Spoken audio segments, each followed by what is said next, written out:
প্রকৃতির কিছু সৌন্দর্য ক্যামেরায় ধরা যায়, আর কিছু সৌন্দর্য শুধু অনুভব করা যায়। সিলেটের সীমান্ত ঘেঁষা উৎমাছড়া ঠিক তেমনই এক মোহনীয় স্থান। এই উৎমাছড়ার মূল ঝর্ণাটি ভারতের ভেতর হলেও তার বয়ে আনা স্বচ্ছ জলধারা, বিশাল পাথর আর সবুজ পাহাড় বাংলাদেশের এই প্রান্তকে করেছে অনন্য সুন্দর। পানির কলকল ধ্বনি আর পাহাড়ি পরিবেশ মুহূর্তেই মনকে ছুঁয়ে যায়। চলুন আজ ঘুরে দেখি সিলেটের এই অপার সৌন্দর্য উৎমাছড়া।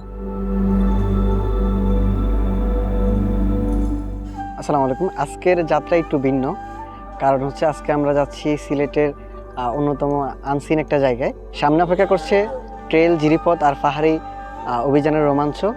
আমরা যাচ্ছি উৎমাছড়াতে। উৎমাছড়াতে যাওয়ার পথে আমরা যে রাস্তা দিয়ে আসছি এটাই একটা ট্রেল, কারণ এই অ্যাডভেঞ্চার ভুলার মতো না, সবার কোমর অলরেডি শেষ। আমরা একটা গ্রাম দিয়ে আসছি, এখনও যাব একদম গ্রাম হয়ে একদম ছড়ার মধ্যে। আপনাদেরকে দেখাচ্ছি উৎমাছড়ার সৌন্দর্য।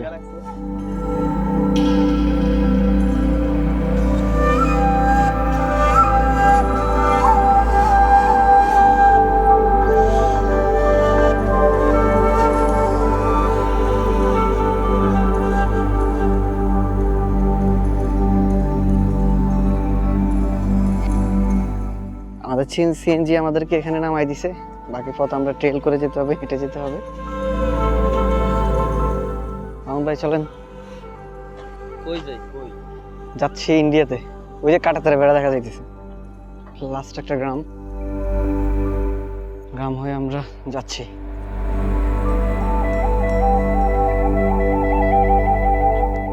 আপনাদেরকে আসলে এখানে যারা বাইক নিয়ে আসে, এটা হচ্ছে বাইকিং স্পট, বাইক রাখার। আর হচ্ছে স্থানীয় যে অটোগুলা রাখা হয়।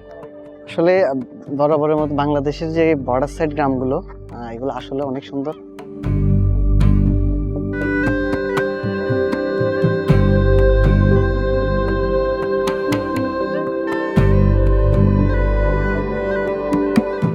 এখানে ছোটখাটো একটা বাজার রয়েছে, ইন্ডিয়ান সমস্ত প্রোডাক্ট, অথেন্টিক ইন্ডিয়ান প্রোডাক্ট।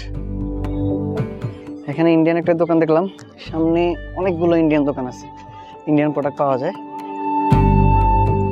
উৎমাছড়াতে আসলে এই লাইফে ফার্স্ট টাইম আসা। দেখা যাচ্ছে আরো ইন্ডিয়ান প্রোডাক্ট। ইন্ডিয়ান আমুল এখানে পাইছি, আমুল কুল। ইন্ডিয়ান 25 রুপি গাইরেট, কিন্তু এখানে 50 টাকা নিচ্ছে। এখন খাবো, প্রচুর গরম, দেখি এটা খেয়ে শরীরটি ঠান্ডা করি।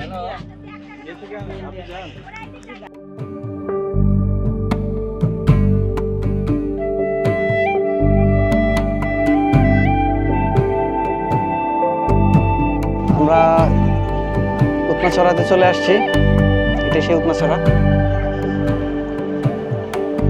মাশাআল্লাহ, অনেক সুন্দর।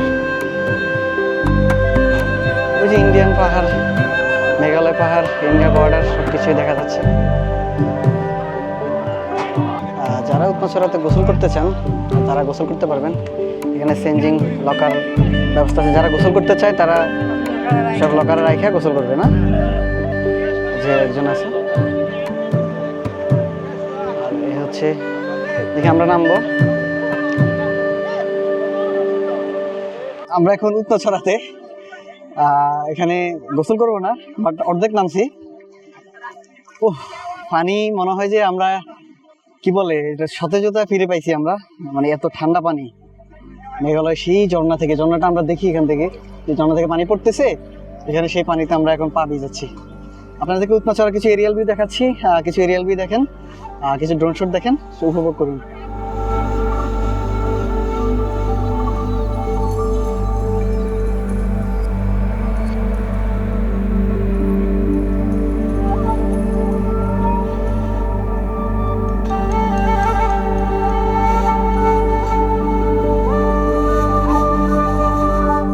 ফ্রেশ হবো এখানে, যে পানি দেখে লোভ সামলাইতে পারিনি আমরা। ওয়াও ভাই, ফ্রেশ পানি, মাশাআল্লাহ, আলহামদুলিল্লাহ।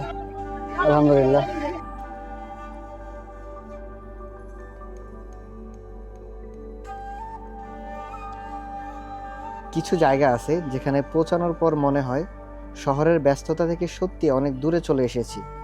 চারপাশের সবুজ পাহাড়, স্বচ্ছ পানির ধারা আর প্রকৃতির অপার সৌন্দর্য সবকিছু মিলিয়ে ঠিক তেমনই একটি জায়গা হলো উৎমাচড়া। মাশাল্লাহ, আল্লাহর সৃষ্টি এত সুন্দর যেটা বলা বাহিরে। উৎমাচড়ায় আসার পর প্রথম যে বিষয়টা সবচেয়ে বেশি নজর কাড়ে সেটা হলো চারপাশের নির্মল প্রকৃতি। পাহাড়ের বুক ছিঁড়ে নেমে আসা স্বচ্ছ পানির দ্বারা, পাথরের উপর দিয়ে বয়ে যাওয়া জিরির পানি আর চারপাশের সবুজ পাহাড়।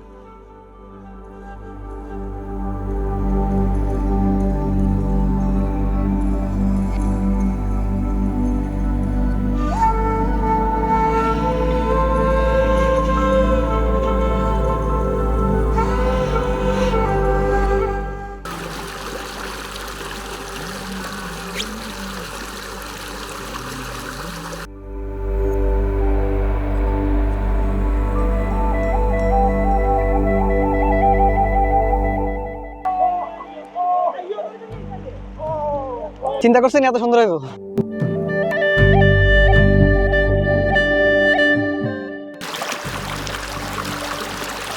উৎমাচড়ার সবচেয়ে সুন্দর বিষয়গুলোর একটি হলো এখানকার পানির স্বচ্ছতা আর প্রাকৃতিক পরিবেশ।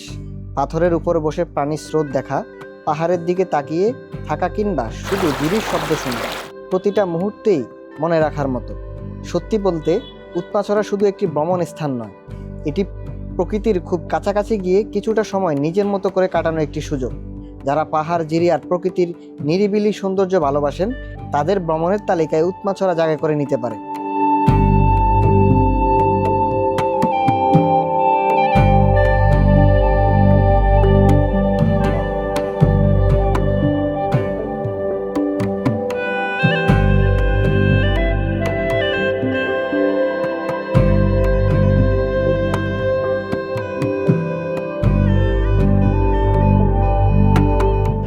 আমরা উৎমাছড়া ঘোরাঘুরি শেষ আমাদের। উৎমাছড়া জায়গাটা এত সুন্দর যেটা কেউ না আসলে কখনো কল্পনা করতে পারবেন না। আর উৎমাছড়াটা হচ্ছে সিলেটের একটা আনসিন জায়গা, যা আমাদের বাহিরে যারা পর্যটক রয়েছে তারা খুবই কম আসে। আপনাদের নিকট অনুরোধ থাকবে যারাই সাদা পাথরের দিকে আসবেন তারা অবশ্যই উৎমাছড়া ঘুরে যাবেন। সাদা পাথর থেকে অল্প কটুক জায়গা, তবে রাস্তাটা ভাঙ্গার কারণে সময় বেশি নেয়, অথবা সিএনজি এবং অটো রিক্সাওয়ালারা আসতে চায় না। আসলে সুন্দর। যারা ভিডিওটি সম্পূর্ণ দেখেছেন তারা অবশ্যই লাইক, কমেন্টস এবং শেয়ার করবেন। চ্যানেলে নতুন হলে সাবস্ক্রাইব করবেন। সবাই ভালো থাকবেন, সুস্থ থাকবেন। দেখা হচ্ছে সিলেটের আরেকটি নতুন পর্বে। আল্লাহ হাফেজ।